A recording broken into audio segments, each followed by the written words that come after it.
परमपूज्य आई श्री कलावती देवी यांचे चरित्र सप्तमोल्हास. तिसऱ्या व्यक्तीने प्रश्न केला, देवाची प्रार्थना केली असता काय फळ मिळते? आई म्हणाल्या, प्रत्यक्ष माझेच उदाहरण समोर आहे. सूक्ष्म निरीक्षण केले तर तुमच्या प्रश्नाचे उत्तर तुम्हाला मिळेल. विवरण करून सांगायलाच पाहिजे म्हणाल तर सांगते. प्रार्थनेपासून मन स्थिर होते. त्यामुळे काय करू, कसे करू ही तळमळ राहत नाही.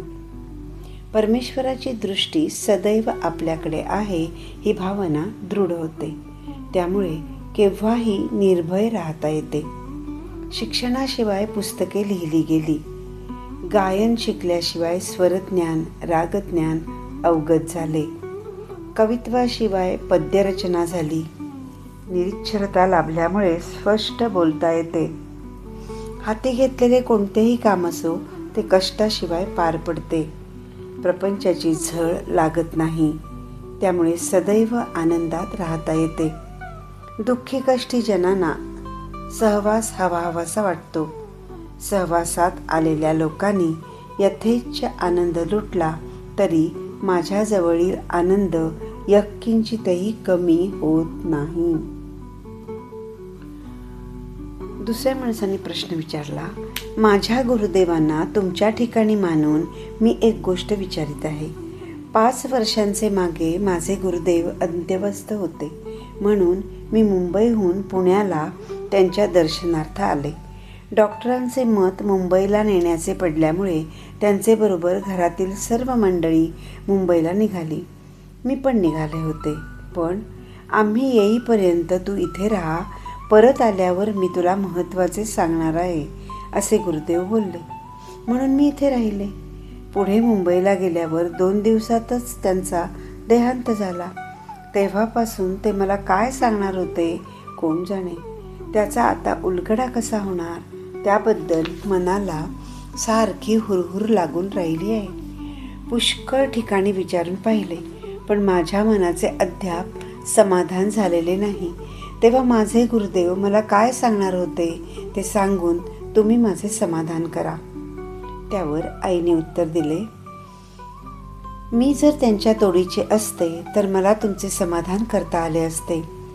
तुम्ही जरी गुरुदेवांना माझ्या जागी पाहता हे जरी खरे असले तरी गाईचाच एक भाग म्हणून शेपटी ओढून जसे दूध मिळत नाही त्याप्रमाणे दोघेही जरी परमार्थ मार्गातले असले तरी तुमचे गुरुदेव एखाद्या कॉलेजच्या प्रोफेसराप्रमाणे आणि मी आहे बिन्नीच्या मास्तराप्रमाणे.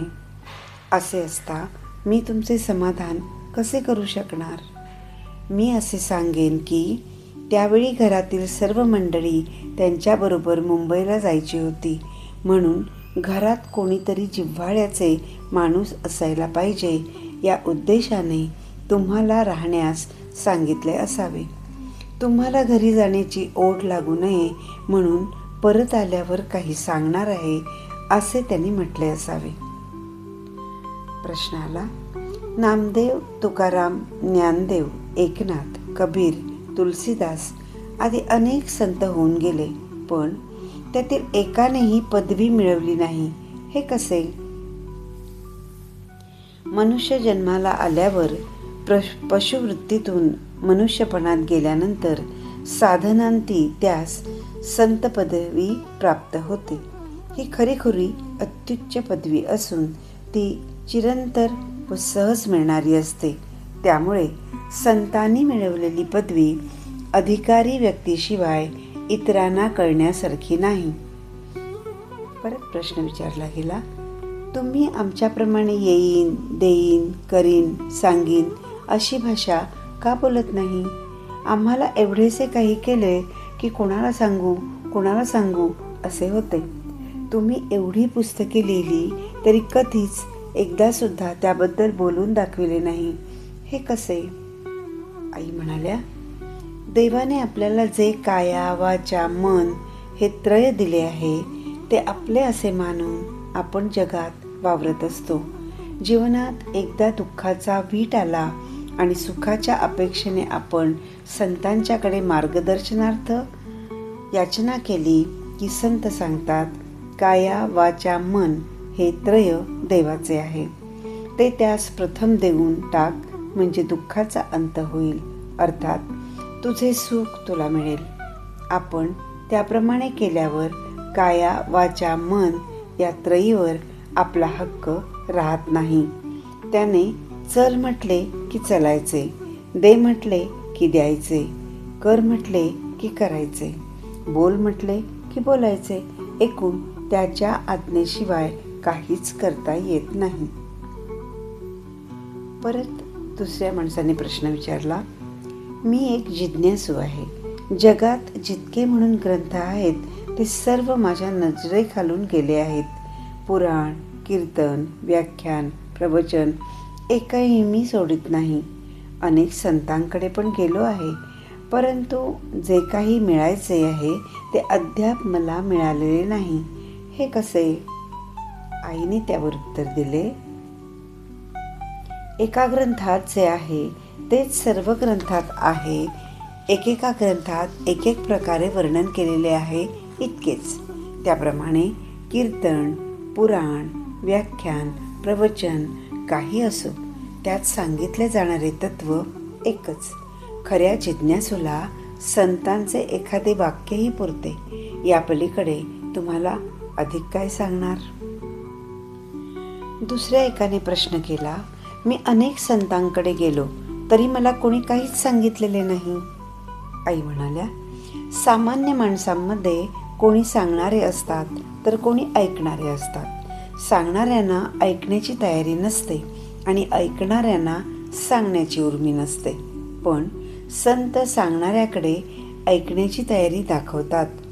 ज्याची ऐकण्याची तयारी असेल त्याला ते सांगतात. जिज्ञासा खरी नसेल तो संतांकडे गेला तरी आपण ऐकलेले, वाचलेले किंवा केलेल्या सत्कर्माबद्दलचे वर्णन त्यांच्या पुढे करू लागतो. म्हणून ते मुकाट्याने ऐकून घेतात. एका बाईने विचारले, देव म्हणजे आनंदाचा कंद. नुसते त्याचे नाव घेतले तर हृदय आनंदाने भरून जाते. असे असता ज्यांच्या अंगात देव येतो ती माणसे दुःखी कष्टी का दिसावी? आईने उत्तर दिले, एके दिवशी एक जोडपे माझ्याकडे आले होते. बायको म्हणाली, यांच्या अंगात मारुती येतो. नवरा म्हणाला, हिच्या अंगात यल्लूबाई येते. तुमच्या प्रवचनाला असे लोक जमत्यात, तसेच आमच्या अंगात देव आला की लई माणसं जमत्यात. मी आश्चर्याने विचारले, काय तुमच्या दोघांच्या अंगात देव येतो? अंगात देव येतो असे पुष्कळ लोक सांगतात, पण मी अजून त्याला पाहिलेले नाही. माझे पाप जास्त आहे म्हणून काय की तो मला दिसत नाही. लई दिवसापासून तुम्ही देवाचं भजन करत असा, मग पाप कसं राहील? असे ती बाई म्हणाली. बरं, मला उशीर होतो. तुम्ही येथवर आलेले कारण काय ते आधी सांगा. असे मी म्हणताच ती म्हणाली, आम्ही राहिलेले घर मालक सोड सोड म्हणायला लागलाय. दुसरा एक आमचा जातवाला माझ्याकडे खोली आहे, तुम्ही येऊन राहा म्हणायलाय. मग कोणी म्हणत्यात तिथं भूत आहे, तेव्हा तिथे राहायला जाऊ की नको? तुम्ही सांगशिला तसं आम्ही करणार. आता तुमच्या दोघांच्या अंगात देव येतो, तेव्हा तुमच्या प्रश्नाला मी काय उत्तर देणार? असे सांगून मी त्यांची पाठवणी केली. या गोष्टीवरून तुमच्या प्रश्नाचे उत्तर तुम्ही मिळवू शकता. पाण्यापासून फायदा करून घ्यावयाचा तर पाण्याला जसे हलवावे लागते, त्याप्रमाणे संतांच्याकडून बोध मिळवण्यासाठी आपण प्रश्न विचारावा लागतो. म्हणून या लोकांनी प्रश्न विचारून कान व हृदय पवित्र करून घेतले. त्यावर ते आनंदभरित होऊन घरी परतले. आई आमच्याकडे असताना कोचीन, कल्लिकुट, कोईमत्तूर, पालघाट इत्यादी ठिकाणाहून त्यांच्या दर्शनार्थ माझ्या ओळखीचे व ह्यांच्या ओळखीचे लोक येत असत. 3-3 दिवस राहून दर्शन, भजन, कीर्तन व संभाषणाचा लाभ घेऊन ते घरी परतत असत. रोज आई स्वयंपाक करीत असतात हे कोणासही कळण्यास मार्ग नव्हता.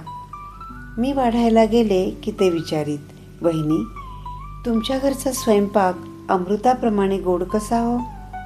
आईंचे वास्तव्य आहे म्हणून की काय? चिंच, गूळ, मीठ, तिखट कधी कमी नाही किंवा अधिक नाही. जेवून 2 तास झाले तरी हाताचा खमंग वास कमी होत नाही. आमटी अजून 1 वाटी गटागटा पिऊन टाकावी असे वाटले होते, पण तुम्हाला राहणार नाही म्हणून मनाला आवरले. उद्या आमटी पुष्कळ करा हं, म्हणजे आम्हाला मनसोक्त आमटी पिता येईल असे म्हणत. तुम्ही सारखे इकडून तिकडे जात येत असलेले दिसता. स्वयंपाक करता तरी कधी? नळाचा वर आहे की काय तुम्हाला? अशा प्रकारे थट्टाही करीत. त्यावर हा सर्व आईंचा प्रभाव आहे असे मी सांगितले. आईने ठरविल्याप्रमाणे अधिक महिन्याचा कीर्तनाचा नेम पार पडला. दुसऱ्या दिवशी समाराधना म्हणजे आईने गाव जेवण केले. त्या दिवशी तोंडी लावण्यासाठी चटणीकरता फुटाण्याची डाळ एका बाईला निवडायला दिली. डाळ निवडत असता त्यातील थोडीशी डाळ घरी नेली तर चिवड्याला होईल अशा विचाराने तिने पावशेरभर डाळ आपल्या खोचनात घालून घेतली. वास्तविक ही गोष्ट कुणालाही माहीत नव्हती, परंतु देवाची करणीच अजब.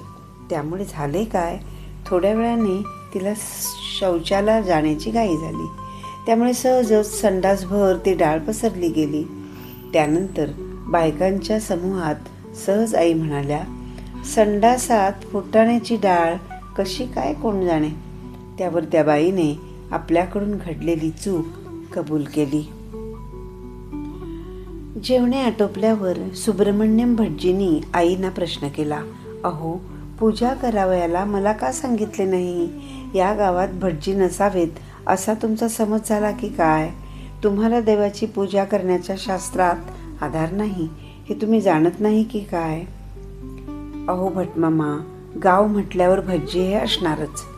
शास्त्रात माझ्यासारखीला देवाची पूजा करण्याचा आधार नाही हेही खरे आहे, परंतु अलीकडे साबण, तेलाच्या बाटल्या, बिस्किटाचे पुडे, कॅलेंडर इत्यादी बहुतेक वस्तूंवर स्त्रियांची चित्रे असतात. रेल्वे स्टेशनवरही बायकांना प्रथम तिकिटे दिली जातात.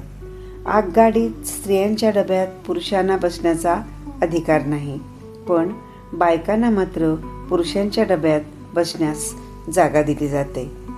नोकऱ्या देखील पुरुषांपेक्षा बायकांनाच आधी दिल्या जातात. दुकानात लक्ष्मीची तस्वीर ठेवतात. शाळेमध्ये सरस्वतीच्या तस्विरीस ठेवलेल्या दिसून येतात. संसार सुखाचा होण्याकरता पुरुषांकडून बायकांच्या तंत्रानेच वागणे होते. तेव्हा सध्याच्या युगात देवाला बायकाच प्रिय असल्याचे दिसून येत आहे. करिता आपण जर पूजा केली तर देवाला अप्रिय होणार नाही असे मला वाटले. नाहीतरी मला पूजा करायला धैर्य कसे आले असते असे आई त्यांना म्हणाल्या. कित्येक जोडप्यांनी महाशिवरात्र, आषाढी कार्तिकी एकादशी, गुरुपौर्णिमा या महत्त्वाच्या दिवशी पाद्यपूजा करण्याची इच्छा दर्शवली. तेव्हा त्यांना नाराज न करता अजून माझ्या अंगी तेवढा अधिकार आला नाही. पूजेचे फळ तुम्हाला मिळायला पाहिजे तर पूजा करून घेणाऱ्याच्या अंगी योग्यता असावी लागते. जगात काय चाललेले आहे त्याचे अनुकरण करण्यापेक्षा देवाच्या नामस्मरणात अधिक मन गुंतवले असता विशेष फायदा होईल अशा तऱ्हेने आईने त्यांना सांगितले.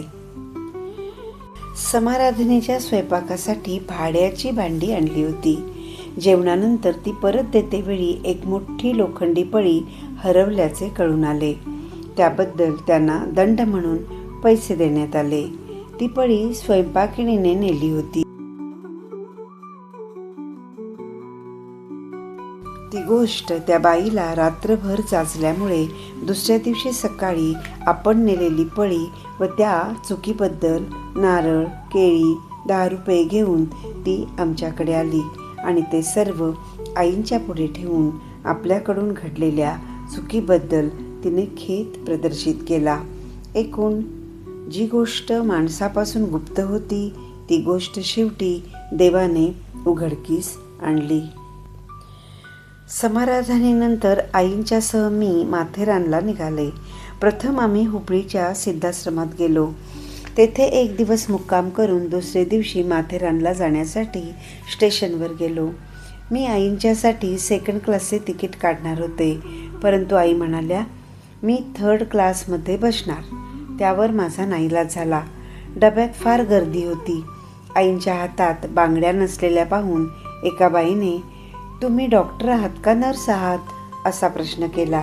तेव्हा मी होय, डॉक्टर नाही किंवा नर्सही नाही, भंगीण आहे असे आईने तिला उत्तर दिले. तोच जवळ बसलेल्या बायका एकदम बाजूला सरकल्या. तेव्हा अनायासे देवाने आम्हाला जागा दिली म्हणून आई बाकावर बसल्या आणि मला पण बसायला सांगितले. उभे राहून जावे लागणार होते, पण अशा कारणामुळे आम्हाला जागा मिळाली.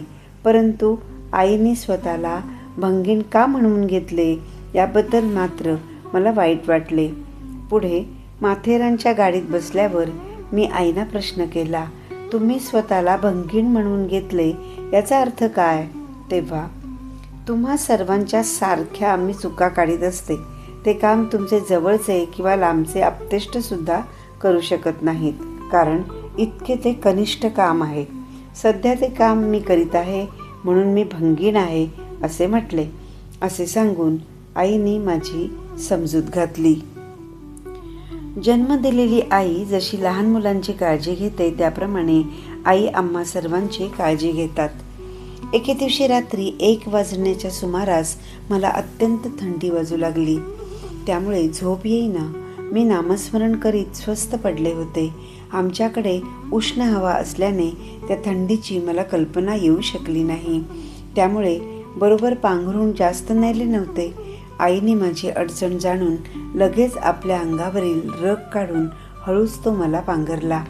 त्यानंतर गाढ झोप लागली, पण सकाळी जाग लवकर आली नाही. त्यामुळे रोजचे काम सर्व आईने उरकून घेतले.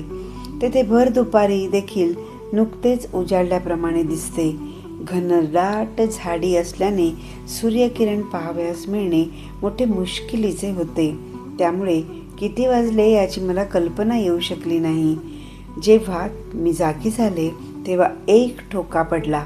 घड्याळाकडे पाहते तर 7:30 वाजलेले. मी शरमल्यासारखी झाले.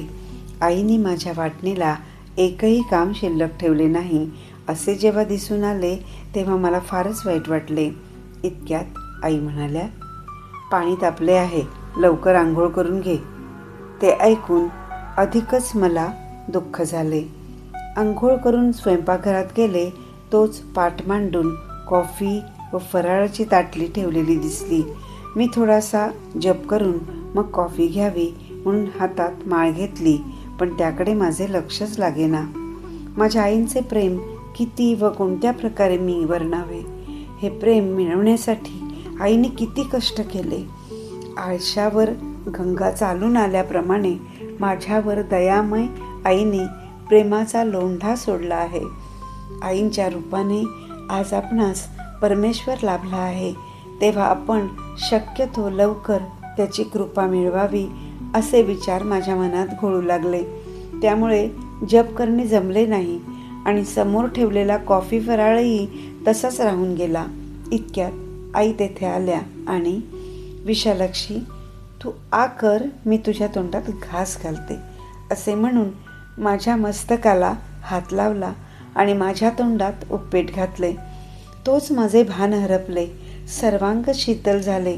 बऱ्याच वेळाने मी जेव्हा डोळे उघडले तेव्हा कॉफी आणि ताटलीतील उपीट तर संपलेले दिसले, पण कॉफी प्यालेली व उपीट खाल्लेले मला आठवेना. त्यावेळेचा आनंद काय अवर्णनीयच होता. माथेरानला माझी मैत्रीण राहत असे. तिने आमच्यासाठी राहण्याची स्वतंत्र सोय केली होती. तेथे आम्ही रोज एक दिशेला फिरायला जात होतो, पण आईंच्या बरोबर चालणे मला जमत नसे. चालता चालता मला कितीतरी मागे राहावे लागे. आईंचे शरीर पाहावे तर माझ्यापेक्षा स्थूल, आहार पाहावा तर अगदी मोजका. त्या उलट माझे शरीर कृश आणि आहार भरपूर असे असूनही आई कशा इतक्या भरभर चालतात असे मला वाटे. विचारांती आहारापेक्षा तपस्सामर्थ्यच बलवान आहे हे मला कळून चुकले. ओम नमः शिवाय.